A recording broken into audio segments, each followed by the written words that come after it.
for everyone who's just joining, welcome to Talia's Book Nook. My name is Talia. Talia's Book Nook is every first and third Wednesday of the month here on TikTok Live until further notice. You know, the app, we don't know what's happening. We don't know what's happening in January. So I am so glad to have Natasha here as my guest. The last time I saw her was in Harlem. She was one of the panelists on the Black Romance panel that I moderated. And it was a panel of 3 authors, but today is just us. And we're going to have a good old chat. Shout out to everyone who just finished the book like it's a book club. Thank you. Hey, thank you. The week that I saw Natasha in Harlem was the same week it was announced that Only for the Week, her viral sensation was going to get the traditional treatment. And we are now a week out, less than a week out from that traditional publishing under ZANDO Books. And I just want to say congratulations again. Thank you. Congratulations again. This book is so deserving of the traditional treatment. And for me, Only for the Week was my introduction to you. And I read it, I want to say I read it last June. And I was just new to like Black Book Talk. I kept hearing about Only for the Week. They keep talking about this man named Rome and this yacht. And I'm like, let me buy this book, right? Because I've been bitten by the Black romance bug. And I read that book in one night. I was just sitting in my bed, read it straight through. And so to see this book get to this point, extremely proud, extremely proud. And I love this book. I have the this is the last. Now this is collectors now. It's a collector's item now. This is collectors now. And I got a notification from UPS. They say Zando is sending me something on Thursday, so I already know. So I'm super duper excited for that. Look at the beautiful cover. Like this? Yeah. What was the inspo for the cover? What role did you have in designing the cover for this traditional release version? So the artist, his name is Michael Mwangi. I'm not 100% sure if I'm pronouncing that correctly. I hope I am. But I had actually commissioned the cover for the second book in the series already because I was planning on self-publishing it. So I was like already moving through those steps. But when Zando came along, they were like, looking for ideas on what to do with the Only for the Week cover. And I told them I commissioned the cover for the second book. And when I showed it to them, they were like, this is gorgeous. So they went back to that artist and had him do this cover. Okay. And we're going to talk about the next book towards the end, but we're not going to put the carriage before the horse. So for everyone who's just joining, Natasha Bishop is our guest for Talia's Book Nook. We are mostly talking about Only for the Week. It's going to be relatively spoiler free. You should have already read it, to be honest. So we're going to talk. And then towards the end, I'm going to call for viewer questions. So save your questions. Save your questions because Talia is not scrolling. Talia is not scrolling. So if whatever you type requires a question mark, save it for the end. And if we haven't gotten to it, you can ask then. So before we start talking about you, Only for the Week, the industry, what's next, what to expect in 2025, I want to play a little game. I want to play a little game of this or that. Okay. I'm going to ask you 10 this or that's. No explanation. Just tell me. Tell me. Okay, you ready? Okay. You ready? I think. All right. First one, fast paced or slow burn? Slow burn. Slow burn. Okay. Friends to lovers or enemies to lovers? Ooh. Enemies. Enemies. Okay. Yeah. Physical touch or quality time? Oh, quality time. Paperbacks or hardcover? Paperback. Okay. Pregnancy trope or epilogue baby? Epilogue baby. I have done the pregnancy trope, but second chance romance or forbidden romance? Ooh. Second chance. Second chance. Gifts or acts of service? Acts of service. Physical books or ebooks? I want to say physical. Okay. Say what you want to say. Football romance or basketball romance? Oh, basketball. Basketball. And then last question, BookTok or Bookstagram? Ooh. You know, they both have their things they're good for. Okay. I'm gonna say BookTok. Okay. You don't have to say that just because we're on the clock. You don't have to say I'm like, it depends on what I'm trying to do. Okay. What do you think BookTok is best for and Bookstagram is best for? Bookstagram is like aesthetics, you know, like they love a good, pretty post. Like the time and effort goes into Bookstagram. You got to go into Canva. Get into your Canva bag. And like when I really want to get into my creative bag, that's what Bookstagram is for. TikTok is for mess. TikTok is for the chaos, but in the best way. So when it's like the less planning, the better. Okay. I agree. Because Instagram is too aesthetics. It's a little too polished for me, but I can just come on here, record something real quick. Yeah. Be done. Yeah. I totally agree. Okay, so that was our little rapid fire. We're a little warmed up. So now, I want to talk about you as a writer, and your journey. What would you say was your earliest memory of reading romance? Earliest.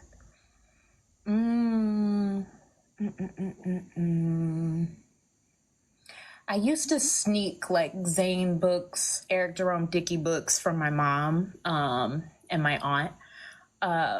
So probably like sneaking those books would be my earliest memory. And then I kind of fell out of writing and reading in like college time.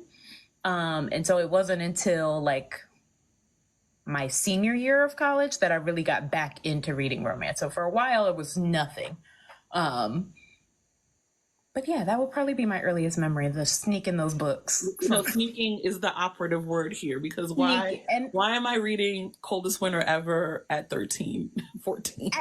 It didn't make any sense. But you know what? I was also one of the, maybe I shouldn't say this, but I was one of those kids who used to watch like Real Sex on HBO when I was like 9, but you had to have your last channel set to a cartoon. Yeah, so you could flip back to Cartoon Network. I was learning. I love how this is like a shared experience. It really is. Like reading all of the books we shouldn't have been reading. Yeah. Sneaking in some premium cable after hours programming. I love how this is like a shared experience that we've all had. Exactly. What were you reading when you got back into reading towards the end of college? Who were you reading at that point? I was reading, oh God.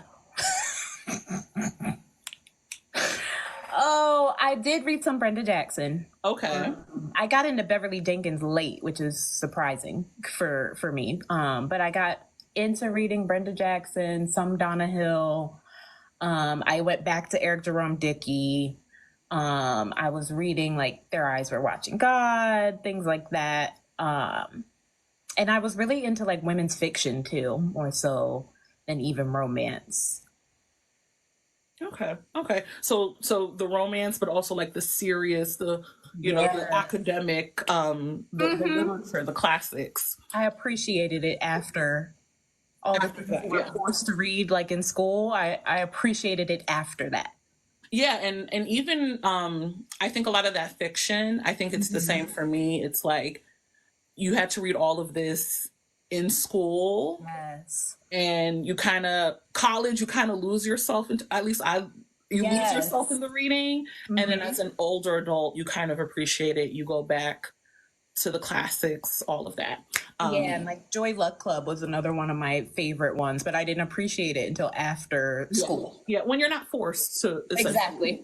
when it's your choice. How did you get into writing? When did you first start writing?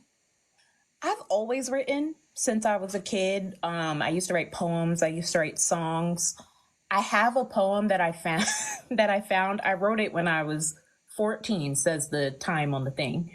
But I wrote it about being 25 and like the pressures and stress of turning 25. Was it true? Like, did you underestimate what it was like to be 25? I definitely overhyped it. But I'm like, girl, what were you talking about? But like short stories, things like that. But I didn't write like my first full length until Where We Found Our Home, my first published book. Not the first try being out the park. I would like write short stories, or I would start books and not finish them because I just didn't have the time. But it was really COVID that gave me the time to actually finish and go forward with pursuing it. Okay. Yeah, I did not know that was your first. First hit. Just first book is a hit. We are not like you. You are not like us. Because how is your first hit a hit, right? Please. Why did you choose romance to be your focus?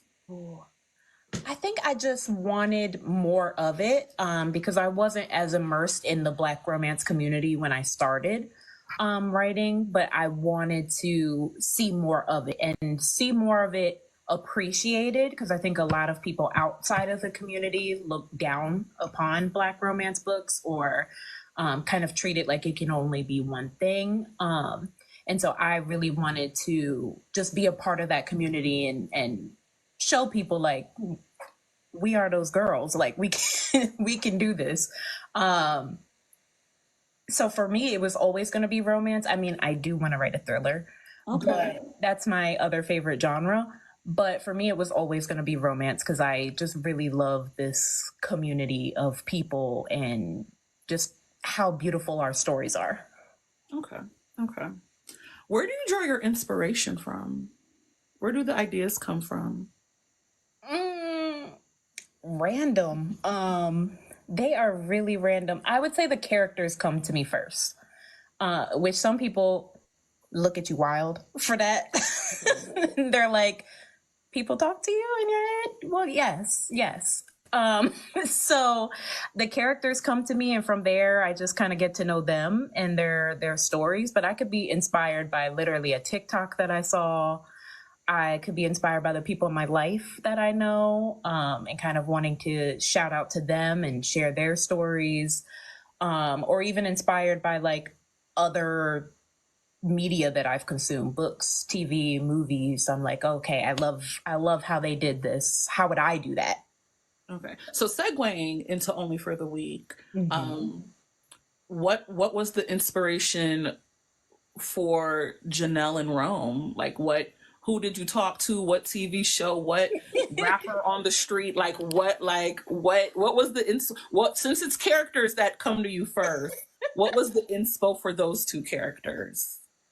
So their story was actually supposed to be part of an anthology. And the only theme for it was you can write whatever you want. It just had to feature a wedding. So their story, it was supposed to be 10,000 words max, y'all.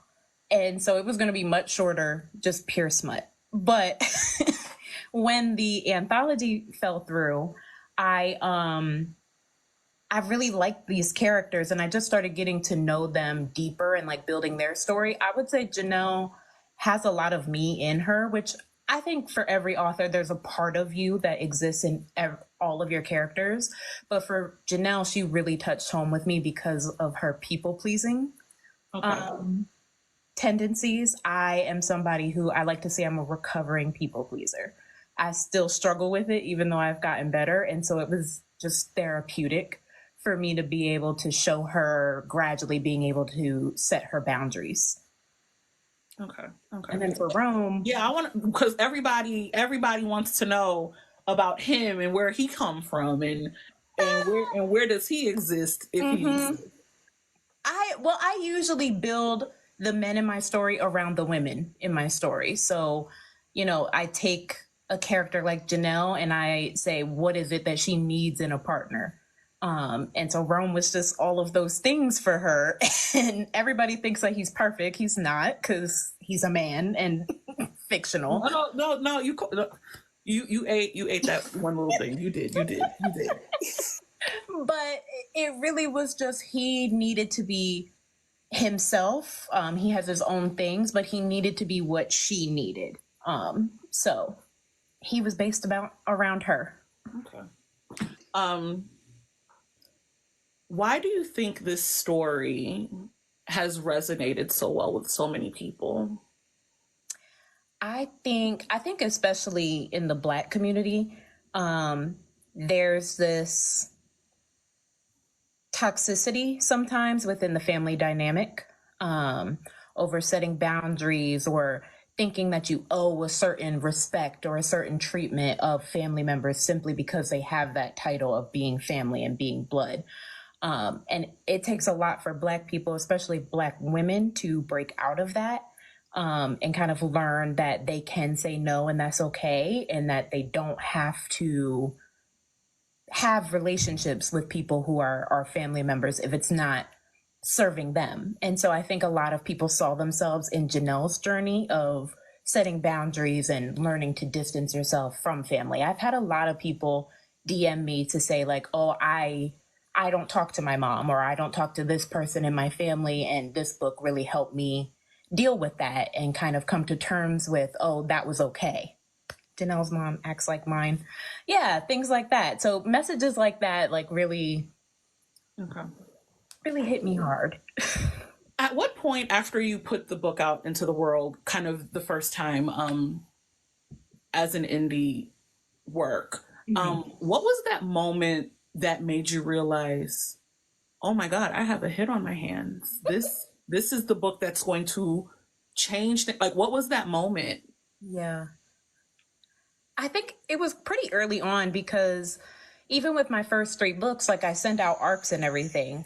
But with this one, I was getting a lot of ARC reviews early. And so I was like, oh, okay, lots more people read it than I thought. And then when it dropped, it was just like I was getting tagged in post after post. And I was like, wait a minute. I was not expecting it, because again, this book was just supposed to be a break from the Lost and Found series. I knew right off the bat that I was going to give the Friends books. I had always planned on that. Honestly, I couldn't come up with a series title. That's why I didn't give it one, because I couldn't come up with one. I was like, it's fine, we'll come back to it. But I had always planned on writing more books. I just thought this would be a little one-off. I'll go back to Lost and Found. This will be just a little bloop on the radar, and we'll keep going. And it did not go down like that.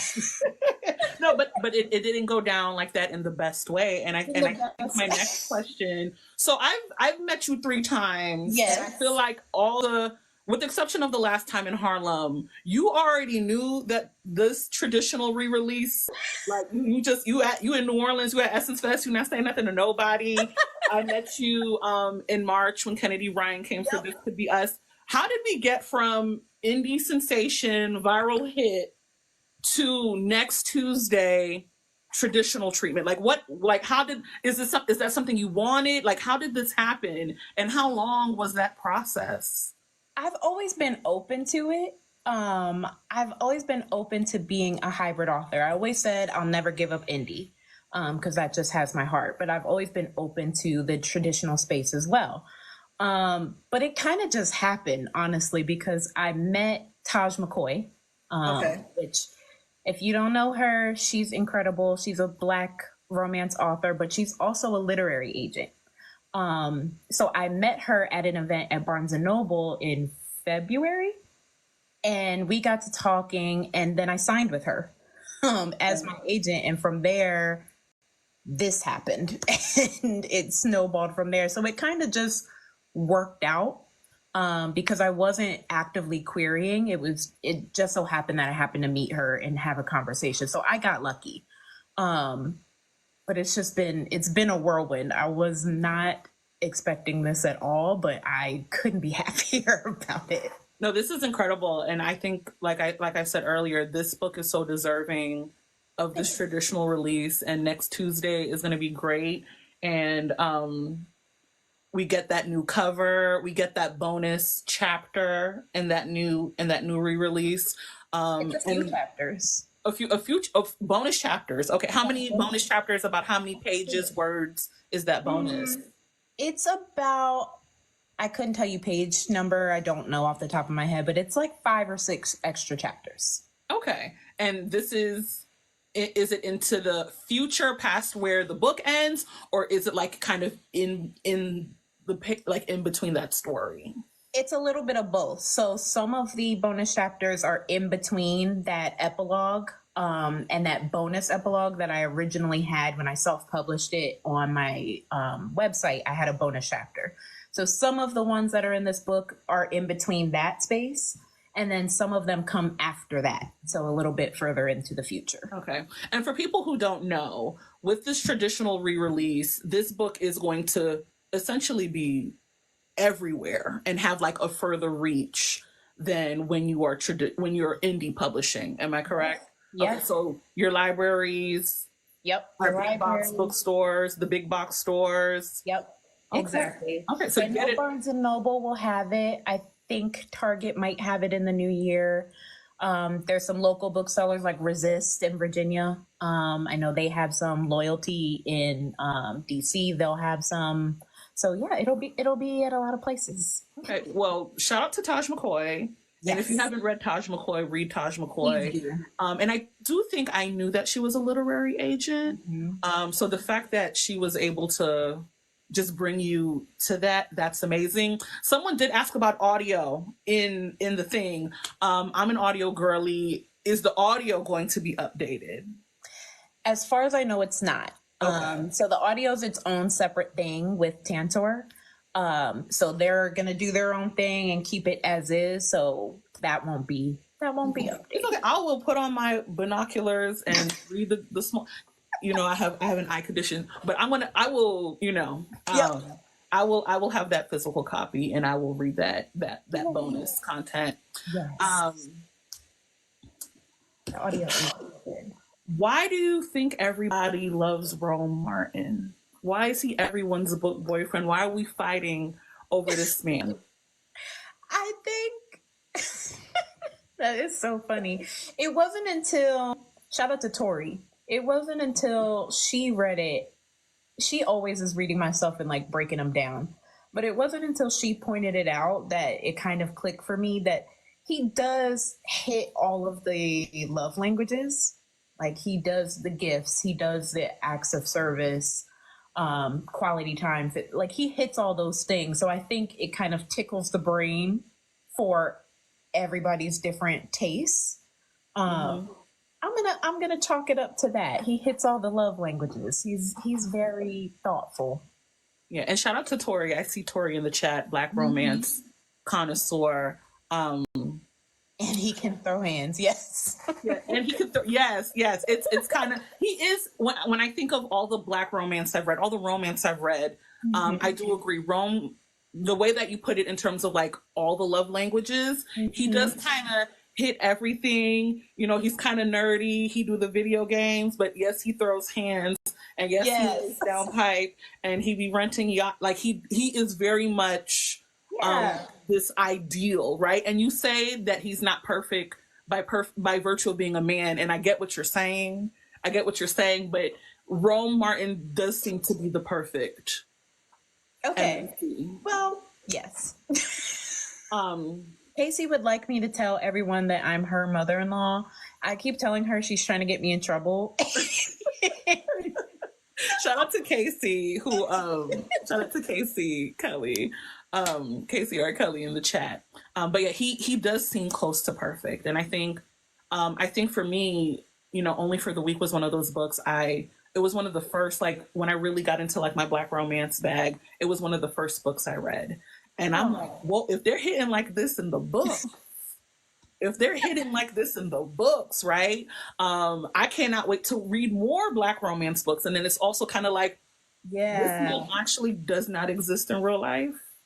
And I think that's the bittersweet part of this, because it's like he doesn't exist. He doesn't exist. If you beg to differ, like, but It's like, I don't think he exists. And I think that's just what makes it so great. So you did touch on the family drama and how that's something that resonated with a lot of people. Is that something that you kind of drew from like personal experience, observations? Because it felt very realistic, and I think it's something that a lot of us related to. Yeah, definitely. My mom and I are really close. But I have had those familial issues with setting boundaries, or, you know, those people in your family that you don't talk to. That's kind of like, you know, that unspoken, oh, we don't deal with that person because we know in the Black community that uncle that you've got to keep the kids away from, things like that. Like, I've experienced all of that. I know friends who have experienced all of that. So I just kind of went all out with it. I was like, I'm not going to hold back. I want to be as realistic to the character as possible. And sometimes those family issues don't get resolved. And so that's why I wanted the ending with Janelle and her family to be the way that it was.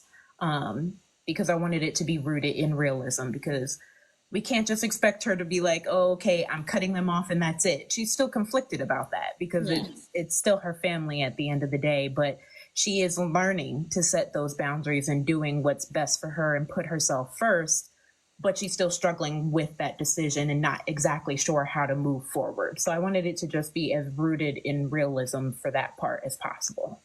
Okay. What is your favorite scene in the book? Everybody says the yacht scene, and I love that scene, but I think my favorite scene is probably the sea turtles. Yeah, when he organized the sea turtles for her, it was just like, it was unspoken because they didn't really acknowledge it between each other. Like, it was just kind of a throwaway line, like she thanked him for it later. But in that moment, it was just like, he set it up for her, but he didn't make a big show of the fact that he set it up for her. And they got to enjoy that moment together. Okay, yeah, that was a very touching, and I think that just goes back to like Rome being like that perfect, like it's like it's the listening, it's the being observant, it's the small things, it's the not having to ask, of it all as well. The club scene. You know, so I was low key. So I re-listened yesterday and today, and like the club scene. I'm like, yeah, that was hot. That was really hot. Speaking of the club and the smut, what is your approach to writing the intimacy, the smut, the sex? I think we could say sex. TikTok won't ding me for talking about sex. They ding me for talking about other stuff. So like, what is your approach to that? It depends. So sometimes when I'm out, because I am an outliner girly, so sometimes when I do the outline, I have like a general idea of like, okay, I want them to do this specific thing. So I knew the club scene was going to happen when I went into it. Where did that inspo come from? I don't know. Listen, I literally wrote in my outline, loving this club scene. Like, I don't know. Okay. I don't know where it came from, but what I wasn't planning for when I outlined it and when I started writing was the swirl of the drink at the end. Didn't plan on that. It's just what felt right to him in that moment. But usually people say be fucking for real. the people that say be fucking for real. I'm innocent. Okay, so those scenes you kind of outline, you're like, I want this many sex scenes, I want these. Okay. Yeah, not to that like deep extent. It's just I generally outline the story, so I usually know when they're coming. But in books like Where We Found Our Passion, sometimes they were off having sex when I did not plan for them to be doing that. I'm like, please. I like how you keep saying I did not plan, as if you did not write. No. Right? Like, did you know? You have to understand, I had an outline. I had a plan. Okay, so this was just not in the outline, but you're like, how did these words get here? Because you're making it. Okay. They are off hunching in the bathroom at The club at the So the bar. words just popped up on. Okay, we're gonna go with it. They just happen. And then sometimes I wait to write those scenes because sometimes you're just not in the headspace for it. Okay. Can't write if you're not in the mood. So, so sometimes I have to come back and write those later. But yeah, usually I have a good idea of when they're coming, except for when they decide they're in the mood. Okay. Why do you choose to write, the spice? Because you could have very well written romance and it'd be fluffier, it'd be off page, it'd be implied. Why have you chosen in your work to write it on page, to be descriptive? Why is that so important to you? I think it's just a level of intimacy that I like to read. When I'm reading my romance books, I enjoy the level of intimacy that those people share. It's like a satisfaction that they've built this connection, and now seeing it being rewarded by this physical connection. I enjoy that when that tension pays off. So for me, especially with Only for the Week, because the book is set over 2 weeks' time, I needed people to care about them after their vacation. I didn't want it to be a fling. Like we know it's going to last forever, but I need that to be believable. And so part of that had to happen within the spicy scenes. So that's why I think this is not my spiciest book, y'all. I'm telling you, Where We Found Our Passion is spicier than this book. However, I think because the scenes are so long in this book, because it needed to not just be about the sex, it needed to be about the intimacy and that connection they were building during the sex, which is why it went on for so long. So it felt like they were going for a long time, but they were. Yeah. No, and doing the re-listen over the last couple of days, I'm like washing dishes and I'm like, Winston, you still going? Like I'm like, Winston, stop. No, literally, when I was rereading it, I was like, they're still going. It's like pages long. But again, I'm trying to build that intimacy through that. Like, I didn't want the sex to just be sex in this book because they had such a short amount of time. Yeah. Okay. What was the hardest part about writing Only for the Week?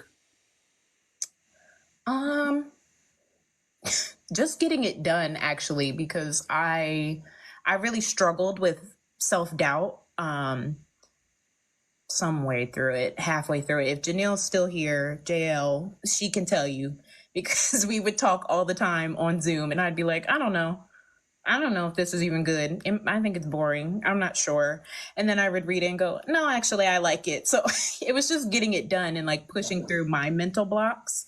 And I think pushing myself I think with this book, I let a lot of my personal things out with this book that maybe I haven't done before. And so being okay with that, being vulnerable with that was a big part of the struggle to push through writing it. Okay. And I think pushing through in like an indie capacity is like, you don't really have those guardrails and that kind of deadline. Because you could have just been like, F it. I didn't take a publisher's money. I didn't take no advance. There's no deadline. There's not a editor, an agent down my back. So the fact that you had your author bestie, I'm assuming JL Seegers is your author bestie. She is. I'm assuming, because I feel like anytime I see you, I see her. Like it's that is wifey. There's a couple wifeys. There's a group of wifeys in this space, but yes, definitely. So to have that other person kind of motivate you, because again, I think in indie you could have been like fuck it and just. I really wanted to a couple times, but but she was like, girl, get back on the damn laptop. Stop. Yeah. And look at what it's turning into. Yeah, exactly. And what it's about to become. So looking into the future, we have Only for the Week, traditional next Tuesday. This is book 1 in the Forever Falling series. What can you share about book 2? So book 2, I had already said this even before I partnered with Zando, so I'm assuming I'm still allowed to say it, but book 2 is going to be Danny and Micah's book. Okay. And if you get the re-release of Only for the Week, they did put the title of book 2 in the back. Okay. So you will learn the title. I can't tell you what else can you tell us? Like, can you tell us a trope? Is it something? Is it happening concurrently? Is it happening after this vacation? What else can you share? Tell us everything you can legally share. Okay, so I can tell. So I think it's pretty clear that in Only for the Week, they definitely have some history going on. So that is true. They have some history that the friend group does not know about. So we're gonna learn about that. It does take place right after, or it kicks off right after Only for the Week. So it's kind of concurrent with like everything that, like those bonus chapters of Only for the Week, it's kind of concurrent with that, but it's right after the events of the main book. Okay. I would say it's right person, wrong time. Okay, right person, wrong time. When is this expected? Wait, you can't say that? I don't know. I don't know if I can. I don't know if I can. I could tell you that as far as I know, it's next year. It's 2025. Okay, y'all heard it. Y'all heard it here. 2025. Yes. Okay. What can you tell us about book 3? Okay, so I'm just gonna say the friends are getting books. Okay. It's going to be 4 books total. That's all I can say. Okay. Okay, I'm gonna let you have that. I'm not gonna put no more pressure. Thank you so much.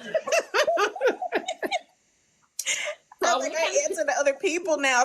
Okay, now I'm like, is EV3? What is EV3? Is EV blink if EV's 3? You're not gonna get me. Okay. I'm gonna let you stick to your NDA or whatever document, whatever you did in DocuSign. I'm gonna let you have it. I are applauding you. You asking the right questions, y'all. Don't encourage. Okay. I'm gonna let you have it. Let's pivot a little bit. I kind of want to talk about the book community, the author community, the greater industry. Yeah. You kind of started touching on this earlier. What do you think people get wrong about the romance genre? About the Black romance genre? Both. Yeah. I think one of the biggest misconceptions is that you can't learn anything from romance books, is that it's all fluff, it's not realistic, it's not, and yes, we do want to escape to a certain point. You know, we all want our men to be fictional. We don't want too much real men in our fictional men. So yes, there's a level of escapism, but to say that you can't learn something from a romance when there are, just like in this book, learning about setting your boundaries. If you read a Beverly Jenkins book, you are going to learn actual real history by reading a Beverly Jenkins book. So I think that's the biggest misconception. And then one of my least favorite things is, or one of the things that I just despise, is people saying trauma or struggle love in anything having to do with Black romance. I hate when it'll be a positive review. It'll be like, I love this book so much, but then they'll say, and there was no struggle love in it, y'all.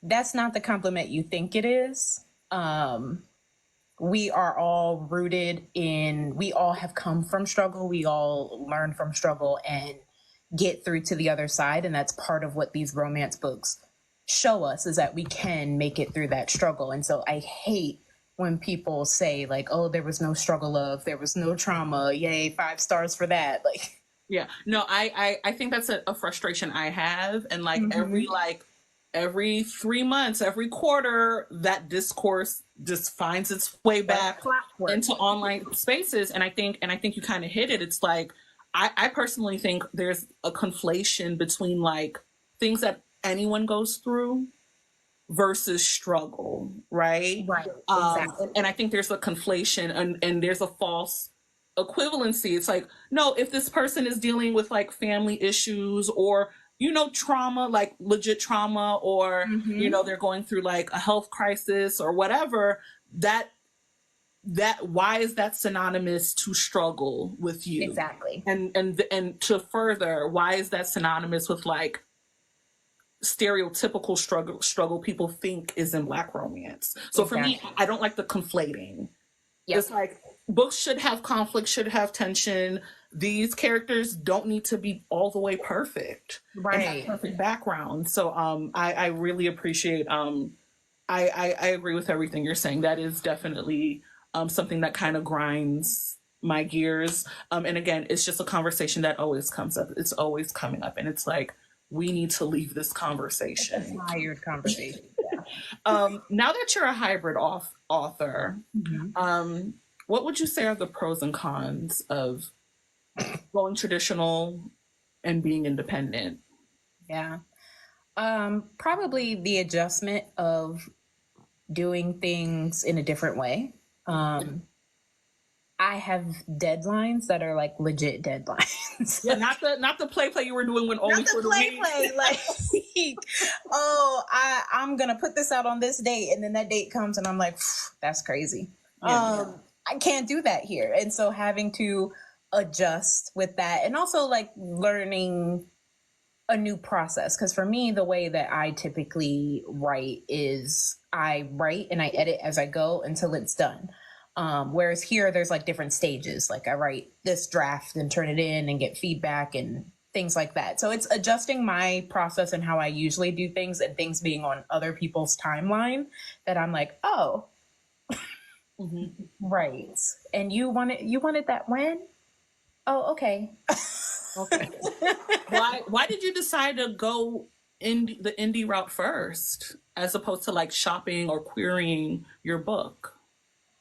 Part of it was because I didn't know how else to do it. So when I started thinking about, okay, I actually want to put these books out and not just write them for myself, I knew nothing. I was like, how do people get agents? I don't know what that is. Tried to search. I was overwhelmed by what I was finding. And then I discovered self-publishing, and I was like, okay, this allows me to be on my own time, because I still work a full-time job. So I was like, this allows me to still be on my own time, have, more of that control, and still put the book out. So for me, it just made the most sense. But then once I started doing it, I was like, I actually love this. Like, I love the authors that I've met, the community that I've built on my own time and on my own wavelength, kind of like I've been able to approach each release as I wanted to and how I felt fit. And just like being a part of this community, I was like, oh, I'm never leaving. I'm never leaving. Even if I join and become a hybrid author like I have, I'm never giving up indie publishing. Okay. To readers, now that you've had the hybrid experience and you're kind of in that hybrid space, to readers, what would you say is the best way we can support indie authors, and what's the best way we could support traditional authors? I would say for traditional authors, that's something I'm still learning. Okay. So I don't know if I have a valid answer for that yet. I think pre-order the book. Pre-order the book for sure. Pre-order is how you get on books and things like that. So that really would be the main thing I can contribute for that side. For indie, reading the book, leaving reviews. Amazon, I believe they won't push your book for people to see it. Like on their books you might want to read or things like that. They won't push it unless you have a certain number of reviews. So leave your reviews for your indie authors. Buying directly from them if they have a website, because the percentage. Jeffrey's Rainforest is I know. Yeah, it's a blessing and a curse, I think, to independent authors. Absolutely. It's definitely a necessary evil, I think, especially for new authors. A lot of people are willing to give you a chance if you're on Kindle Unlimited versus if you have to pay outright for the book and they're not familiar. So it's unfortunately something that we have to deal with, but supporting by buying directly from your author always helps. Again, leaving those reviews and just kind of spreading the word, telling people, making these posts like, you guys in the book community making your videos and your posts and things like that about the book. I think a big part of what made Only for the Week so popular was the fact that y'all were talking about it so much and y'all were on social media pushing it. I've never seen so many viral reviews about a book I wrote than in this book. So things like that, they are a game changer. Okay. Speaking of the online community, so if we flash back to March of this year, that 1 week, what was it? How did it feel to have this initial review not be so great, and that kind of spark off a series of all these other videos from other, like what was it like? When did you first catch wind? Who told you? How you find out? How did you react? Did you cry a little? Did you get jail on the phone? Like what was that week like? Because I met you at the end of that week. Yeah. What was that entire week like for you? JL told me. Okay. How did she tell you? Did she pick up, how did she do it? So she was like, okay. I'm gonna hold your head. She said, don't even get online. I was like, why? What's going on? And she was like, well, you just don't need to be put into that headspace. Just don't even worry about it. And I said, say less. Okay. I will stay away. But then we talking about the info.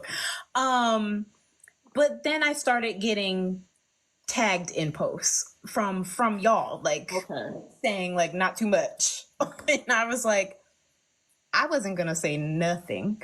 And I didn't. I don't think you ultimately said anything. I didn't. Okay. I was like, I don't feel the need to address it because, again, not everybody has to like what you write. Like, that's just unrealistic to think that.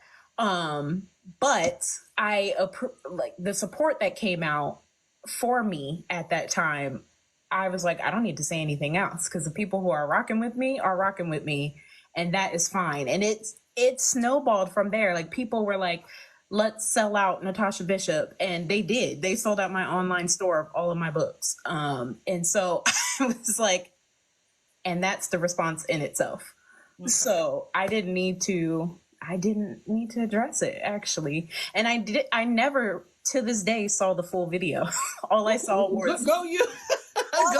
were stitches. Okay, go you.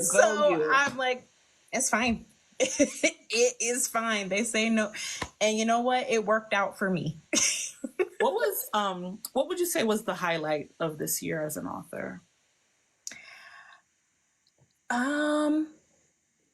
Signing. I would say I had really big highs and really low lows because I didn't publish anything new this year, which I was really hard on myself about. I'm always hard on myself about, like, I wanted to be further along in the Lost and Found series by now. I know. Book 4 is coming. I swear. What can you tell us about Book 4 for Lost and Found? And this is indie, so you don't. There's no contract. There's no NDA. There's no excuse. What can you tell us about Lost and Found 4? Okay, so that one is I teased that one a little bit at the end of Book 3. So that one's Shane and the FMC you haven't met yet, but her name's Lauren, and that one's a workplace. I would say more rivals to lovers. Okay. That's a trope I love. I love when they hate each other. Yes. I love when they hate because sometimes hate and love is the same emotion. Exactly. So I'm excited for that. But yeah, what would you say would be like a high? The high of this year? Getting this book deal. Getting this book deal for real. Okay. And working with Taj, because honestly, she has been it's been a game changer since I started working with her.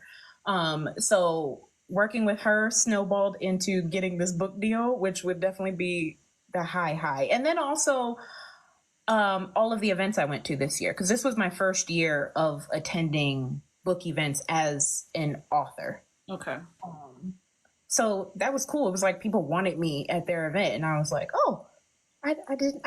Okay. So yeah, that was definitely a high. I feel like I did too much. I was very tired, but No, I can only imagine. I can only imagine. It was nonstop, but it was so needed for the soul. How are you celebrating next week? What are you doing next Tuesday? Working. I'm going. You going to work? I gotta work, girl. Girl, no. What are you actually doing next Tuesday other than work? I'm gonna go with my mom to Barnes and Noble to just see the book out in the wild. And then a friend of mine is gonna be the bartender for me and our other friend. Okay. So we're gonna have some drinks. Okay, so you are celebrating. Yes. Yeah. I agree with Erica. You actually need to put in PTO. Like, you do not know. I know. You do not. And I usually take off for release day, y'all, but all those book events, I ain't got no more, y'all. Okay. Speaking of like book events, in addition to Book 2 and Forever Falling, maybe Lost and Found 4, what can we expect from you next year? Okay. So my goal, so you can't hold me to it because I said it was my goal, not that it was definitely happening. But my goal would be both to end Lost and Found, the last 2 books. Okay.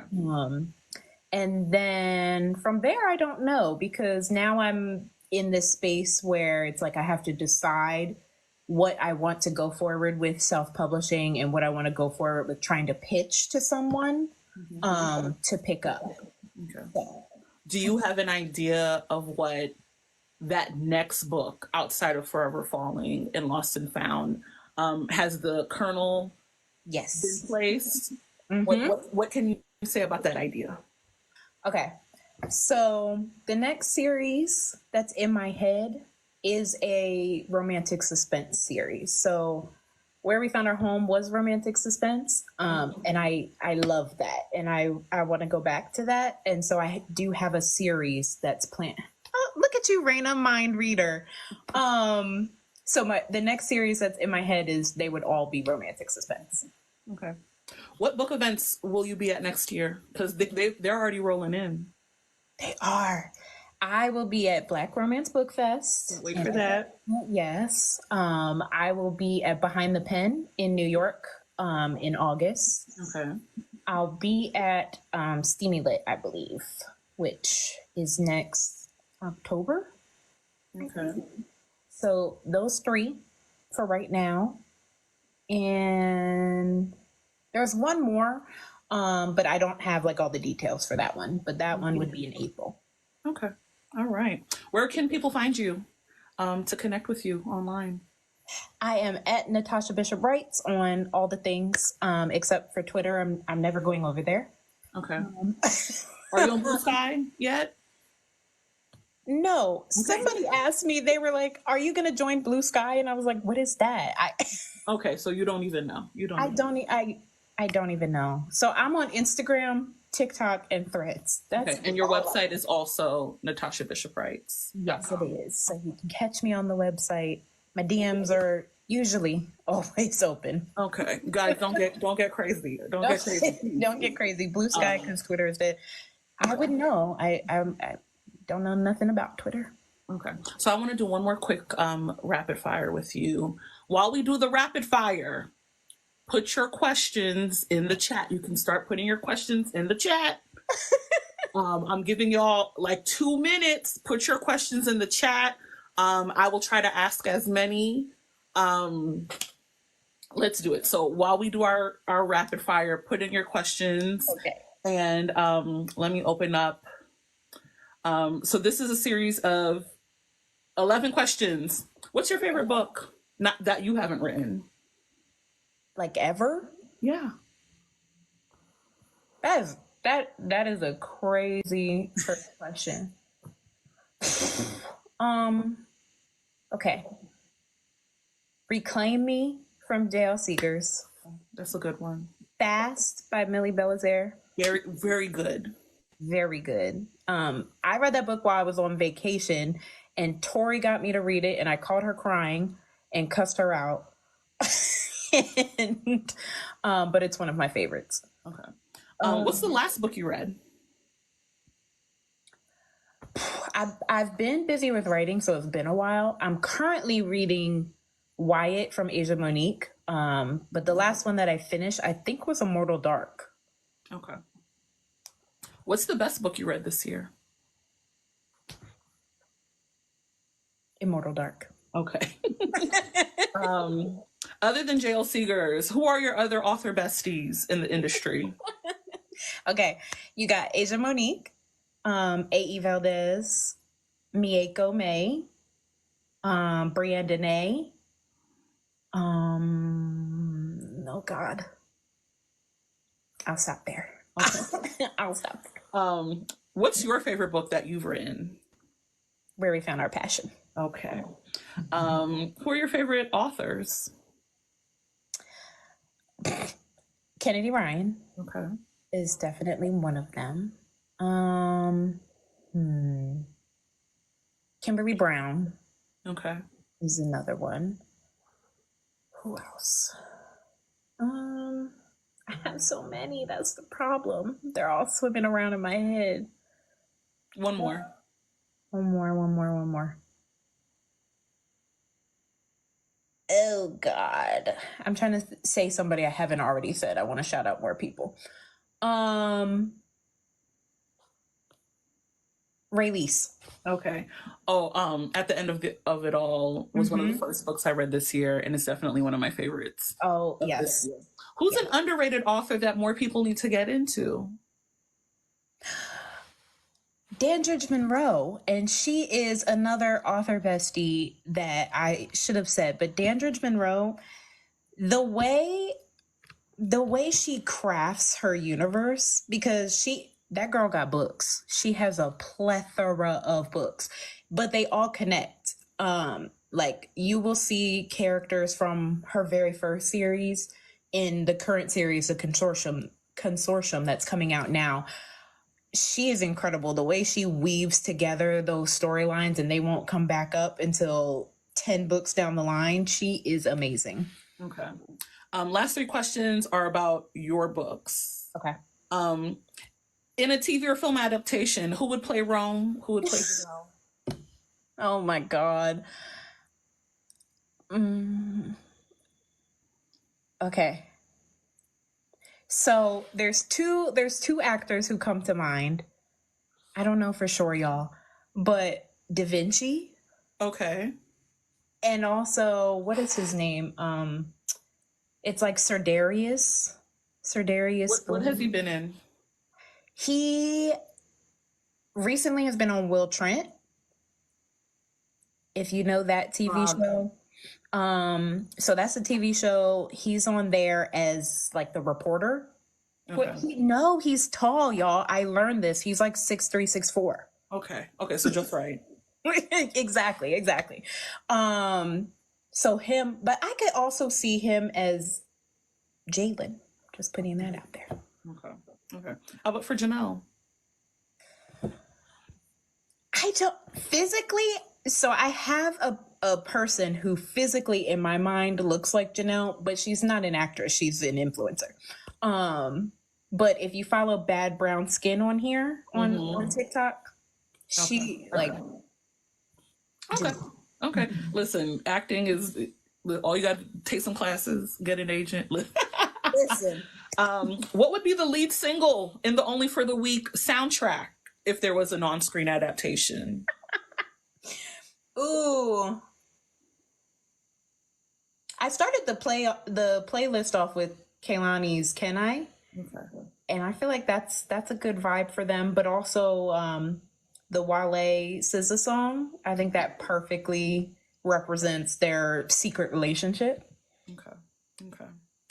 Would you prefer an on-screen adaptation to be a TV series or a movie?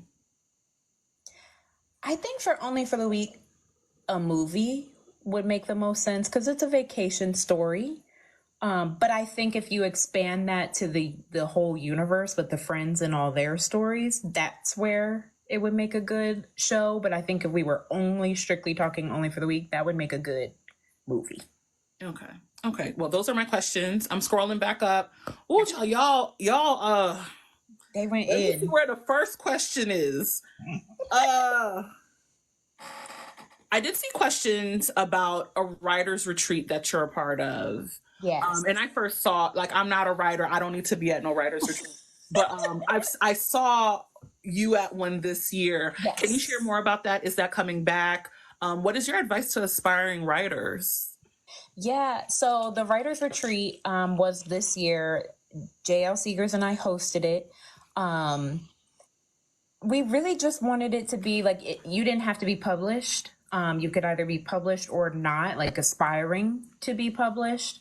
And we really just wanted people to come together to build community, which they did.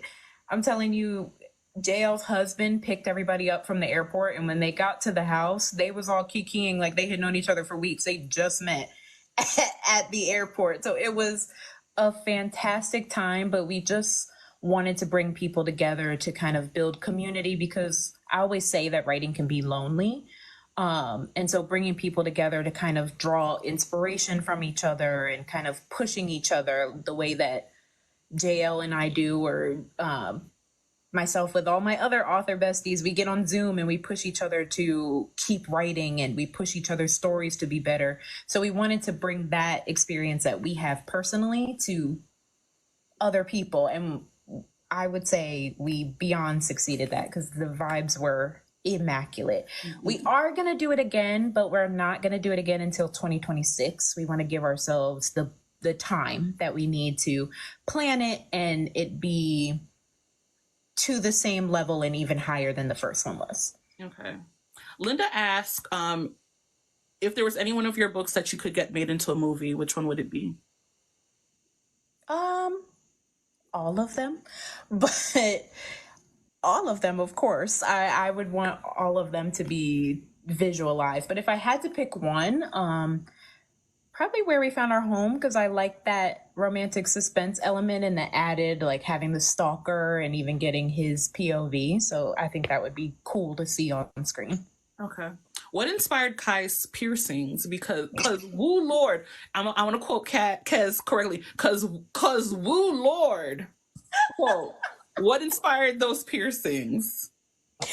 Oh my God. I had to do some research for those piercings, y'all, because there's different kinds. And so I had to ruin my web browser and research some things. I mean, you could have opened up an incognito. Oh, I did. I did. I did. But even so, I was like, Lord, here we go. But of course he would have the piercing that's better, that's more pleasurable for the woman. Of course he would get that one, not the one that's more pleasurable for him. But y'all could thank Tori. Y'all could thank Tori for all things Kai. She pushed me. She was like, he's nasty. Make him nastier. So y'all can really thank her for that. Okay. Was this like in the beta reading process? Yes. Yeah. Oh my God. She was on my neck, and it was so worth it. It was so worth it. If you look at Where We Found Our Passion, I have a little epigraph at the beginning that says, to all my GEBs and custom earmuffs, this is for you. And I thank Tori for that line, and she can share with y'all what GEB means.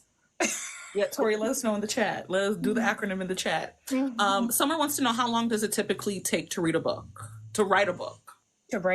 Oh. It depends. Seasonal depression sometimes knocks me out. That's what happened with Kai's book. I had planned on releasing it, I want to say, in March of 2022, and it didn't come out until October. So it takes me, sometimes I could write a book in a month or two. Sometimes it takes me months and months and months. It depends. Hold on, I'm scrolling for questions. Yeah, Tori, the people want to know. Janae wants to know, how did you publish your indie books? That seems like a very long answer. Yeah. But what is that first step in indie publishing? How about that? Making your KDP account.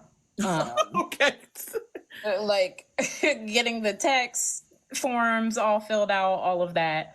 That was really the first step. And for me, I started like I wanted it to always be a business. And so I made an LLC for myself when I first started out the gate, because it just made things cleaner for me tax wise. And so that was a step that I think was really beneficial just from the business side of things. But the whole process, we could be here for a long time.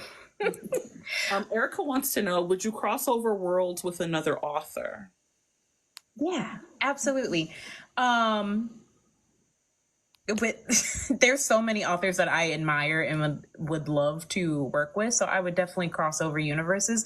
I have to kind of, you'll see in one of the bonus chapters in Only for the Week, I do mention another book by another author. Alicia wants to know, do you have a process of letting go of your characters once you complete their stories? I'm still learning how to do that, how to truly let them go. And people are always like, oh, we want more of them. I promise you don't. If I had to do a second book for Rome and Janelle, like strictly about them, I would have to put them through some shit, y'all. Like, I'm not just going to have a full-length novel about them just being happy and hunching all the time. They would have to go through some shit. So y'all really don't want me to go back there. But for letting go of the characters, I don't think they ever truly go away. Hold on, I lost my scroll. Oh, we're in trouble. We are in trouble. And I have you way past time. Uh-oh. I am not even respecting your time. Girl, it's fine. Hold on. Oh, I might not be that bad. Exactly. Leave Ron be. Leave him alone. People are giving their suggestions. They say Da Vinci too skinny. Someone said Leroyce Hawkins. Okay. For Janelle, Sheila Marie. But they say Da Vinci too skinny. Okay. Listen, I respect it. But you know, he could get in the gym, y'all. He could put on some muscle. Whatever. What is that called? Method act? I don't know what that's called. Whatever that's called. Some of these people I got to look up, and that's great. Someone said Winston Duke body type for Rome. Body type, yeah. Okay. I definitely agree with that. Body type wise. Okay. Let me keep scrolling. Getting like 2 or 3 more questions. Y'all are so funny in this chat. My goodness. The books are the books going to be, is Only for the Week going to be in store? I think we answered that. Yes. Definitely in stores. If your library doesn't have it, you could call up your library. Request it. They'll make it happen for you. But yeah, this is traditional publishing, so everywhere books are sold. Someone was like, what book the man got a piercing? Oh, not y'all. Y'all are worried about the wrong things. Did you have other songs in mind that Rome could have sang during the dress rehearsal? That is so funny. That was really the first one that came to my mind when I was thinking about it. That was such a random scene, but that was the first one that came to my mind, and I didn't think past it. I think that was just the perfect fit for him. So probably, but I didn't think of him. Okay. Toya wants to know, will the books be restocked on your website? Maybe Lost and Found? Yes. Yeah. So I released new covers for Lost and Found. I released them as hardcovers. They're designed by Trayshell Fisher. But I've now made those covers the paperback version as well. So you can get those from Amazon. So I was switching things around, but the original book covers that have the men on the covers will be restocked on my website. So yes, those are coming back. Okay. Do you have like a timeline for that? Probably by tomorrow, honestly. Okay. Last question I'm going to ask. Jennifer wants to know, would you ever co-write with another author? Who would it be? Yes. All my author besties. Okay. Would y'all do like a series where it's like 7-8 books, you each get a book? Okay. Yes, that would be my ideal because I think anthologies, I'm just too wordy for an anthology. I in 10,000 words, they've probably just said hello. I don't yeah. So, but a series where we each have our own book, that would be my ideal way to partner with my babies. Okay. Okay. Tori did say GEB equals grocery eating beneficiaries, and I think we should all know what that means. Yeah. What was this was Linda, I forgot to ask this question. So like I said, I'm an audiobook girly.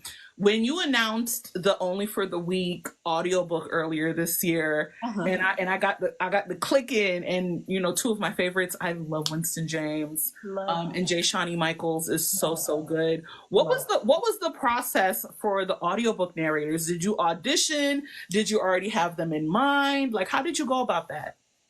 I had them in mind already. So when I signed with Tantor, they came to me and asked, you know, was there anybody that I already knew of that I wanted to work with? And so I had given them a list of people like, I love these narrators and would work with them on anything. And they came back and said, we sent it out to Winston and Jay Shawnee and they want to do it. So I was like, book it. book it. I also saw on your website that Lost and Found might be getting audio. What's the status of that? They are getting audio. So again, that's on Tantor's timeline, but I can say that Where We Found Our Home, they have told me the release date for that is June 3rd of next year. Okay. So that will be coming to audio. Can you tell us who the narrators are? It's Winston and Jay Shawnee again. All right. So you heard it here first. Where We Found Our Home. If you've read Where We Found Our Home, then you know that there's a third POV in that book. That does have a separate narrator. His name is, it's Wyatt something. I would have to look it up because I'm not 100% familiar with him. I've heard his voice and I like it. I think he brings the creepy to the space really well. But so there will be a third narrator on that book. But June 3rd, 2025. Okay, Where We Found Our Home, audio, June 3rd. Yes. Y'all, I don't know if y'all heard it here first. I don't know if I made if I broke the headline. But I'm very much looking forward to that. I think that's everything. It's 9:30. I want to thank you so much